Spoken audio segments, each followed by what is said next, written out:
Hello aspirants, एक गलत decision आपका सिलेक्शन रोक सकता है। अगर आप एडीओ एग्ज़ाम देने जा रहे हो और अभी भी कंफ्यूजन में हो कि क्या पढूं, क्या छोड़ूं और टाइम बिल्कुल कम बचा है, तो ये वीडियो एंड तक ज़रूर देखना। इस वक्त सब कुछ पढ़ना पॉसिबल नहीं है, बट सही डिसीजन आपको सिलेक्शन तक ले जा सकता है।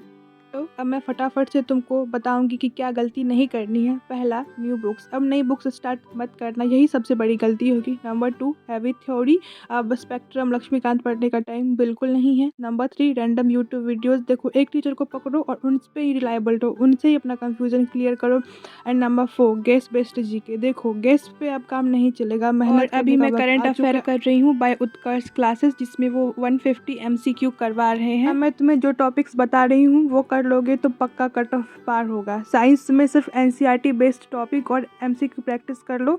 Physics, motion, light, electricity, chemistry, acid, base, salt, metals के लिए लाइफ प्रोसेस, एनवायरनमेंट, डिजीज। देखो, थ्योरी कम, एमसीक्यू ज़्यादा, तुम्हारा सिलेक्शन पक्का। अरे है मैथ्स, हमारे फूफा जी जिनसे सबको डर लगता है। मैथ में सिर्फ फॉर्मूला और प्रैक्टिस करना, जैसे percentage, ratio, average, profit loss, time work. Math में सबसे ज़्यादा मायने स्पीड रखता है। सवाल इजी होते हैं बट टाइम कम होने के कारण छूट जाता है। तो ही बातों में मैंने करंट अफेयर का क्लास ख़त्म कर लिया है और चाय पी के मैं बैठ गई सेकंड स्लॉट करने। और मैंने पता है आज खाना भी नहीं खाया, मुझे इतना ज़्यादा एग्ज़ाम का टेंशन हो रहा है। 24/7 से मैथ की क्लासेस करती हूँ। और आप लोग पूछते हो मैं कौन सी क्लासेस कहाँ करती हूँ, तो मैं सारी क्लासेस अड्डा 24/7 एड्यूटेरिया और खान ग्लोबल स्टडीज से ही करती हूँ।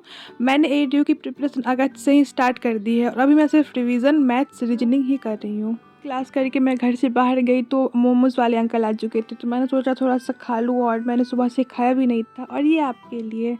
हेलो, तो अभी बज रहे 5:55, लगभग 6 बजने वाले हैं और मैं मैथ्स, रीजनिंग, साइंस, करंट और एनसीईआरटी से डन हो चुकी हूँ। आई नो एनसीईआरटी मैंने पढ़ते नहीं दिखा है क्योंकि उस वक्त मेरी फ़ोन की बैटरी डेड हो चुकी थी, तो इसलिए मैंने रिकॉर्ड नहीं करा कि आपका स्कोर कितना है और आपके कॉन्सेप्ट्स कितने हुए क्रिस्टल क्लियर। देखो, अगर मैं अपनी बात बताऊं तो मैंने पूरा सिलेबस कवर करके रखा है और मैं बस एमसीक्यू प्रैक्टिस कर रही हूँ, पीवाईक्यू सॉल्व कर रही हूँ। अभी आप सोचोगे मैं पढ़ रही हूँ, नहीं, मैं पढ़ नहीं रही हूँ, मैं क्वेश्चन मॉक यही कर रही हूँ। तो ही बातों में मैं रीजनिंग का सोर्स शेयर करना ही भूल गई, जिसके लिए सो सॉरी। देखो, रीजनिंग बहुत स्कोरिंग है, अगर पैटर्न समझ लिया तो काम हो गया। देखो, series, coding, decoding, direction, time, clock, यही सब करना है। बस 45 मिनट डेली प्रैक्टिस कर लो, अभी भी कर लोगे तो हो जाएगा। और हाँ, हिंदी को लाइटली बिल्कुल मत लेना। वर्तनी, पर्यायवाची, विलोम, मुहावरे, संधि, समास, ये सब कर लेना। बस एमसीक्यू कर लो और उसके नियम याद कर लो, इतना इनफ है।